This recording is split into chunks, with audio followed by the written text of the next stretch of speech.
Good morning, everybody. Good morning. I want lifelong learners, and I don't want kids to ever stop loving learning. I think that's the inspirational part, is that a small rural school district can show you can't eliminate grades, you can't eliminate grade levels, you just have to start small, think big, and just go for it. Don't hold back. Stay Tuned presents The Learning Shift, Classrooms Reimagined in the Wake of Disruption, sponsored by Walton Family Foundation. At a school in rural Pennsylvania, a bold experiment is giving kids the chance to shape their own education. 4 years ago, following the nationwide disruption of the pandemic, Laura Jacob, superintendent of the California Area School District, had a big idea. What if she could combine a kid's interest with their academic goals? We need to develop opportunities and learning experiences for kids that reach them where they are. We can really tie what individual students' interests are with the standards that we're required to meet. And that's where you're going to link kids to lifelong learning and that passion for lifelong learning. Now the district is trying out a new program, a voluntary experiment where elementary and high school students design their own curriculum. They call it the Moonshot program. So the mountain had a lot of water on it. Okay. Of course, that's all gone now. It's all evaporated and that kind of stuff. Heather Nicholson taught third grade in a traditional school for 22 years. She helped launch the program here. It was a one-year deal, so I thought, okay, I could try it for 1 year, and I loved it, and I'm here, and this is year 4. At the beginning of the school year, students work closely with their teacher to create a curriculum around topics that interest them. I just asked them, I said, what does your ideal school look like? What would you want to learn if you could learn anything in the world? And you are working on roller skating, right? Students pick topics ranging from fashion and motor racing to K-pop and the civil rights era.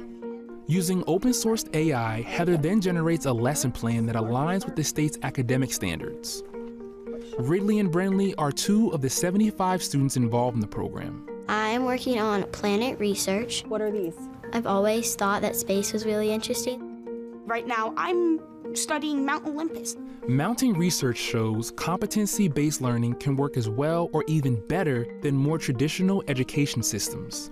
The school is also trying a radical approach, getting rid of standard report cards and number grades. We know that when children receive a grade, the learning stops. They think that that's the end game. We want kids to have that growth mindset where they constantly seek to pursue challenges and persist.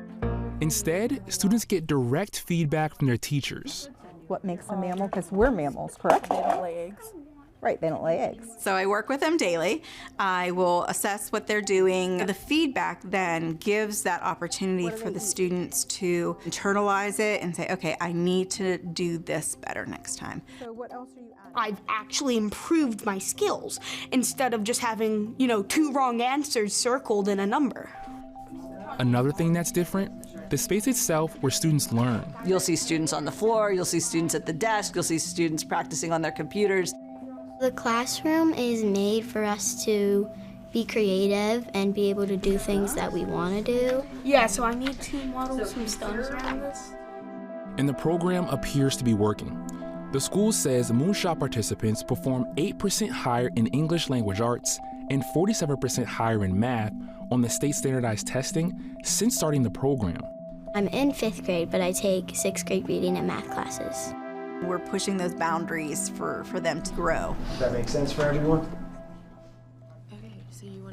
There is this misconception that you have to have a certain GPA or grades to get into the college or university of your choice. But we've had students in the Moonshot program here successfully get into the college of their choice. And that learning goes beyond the classroom. They're learning those power skills. They're learning how to communicate with each other. They're learning how to work in groups. They're learning how to do research and how to figure out problems on their own. That new environment comes with its own set of challenges for students. They need to have that open mind of the teacher is not going to tell you what to do and just expect you to regurgitate it. You have to really think through, what do you want to learn? Why do you want to learn it? And be able to develop that. I'm intaking information and trying to learn this stuff myself. which makes it stick with me for a lot longer. And even teachers have a learning curve to overcome. It is challenging at times because you kind of have to think, what can I say here? You know, what can I give them to look at? Giving a grade is very easy. It's very easy. It's just, you know, you check it and see if it's right or wrong, and that's it. But to Laura and Heather, the challenges are worth it to see firsthand the impact they're having. The students feel as though they are seen and that their interests matter and their perspectives matter. I would say I'm a lot more independent with doing stuff on my own. The Moonshot program has helped me just be creative and really think outside the box. It also gives them that feeling of I'm being listened to and I'm being heard and valued. They know that they are important and that what they want to do will be heard. I think that's very empowering for them.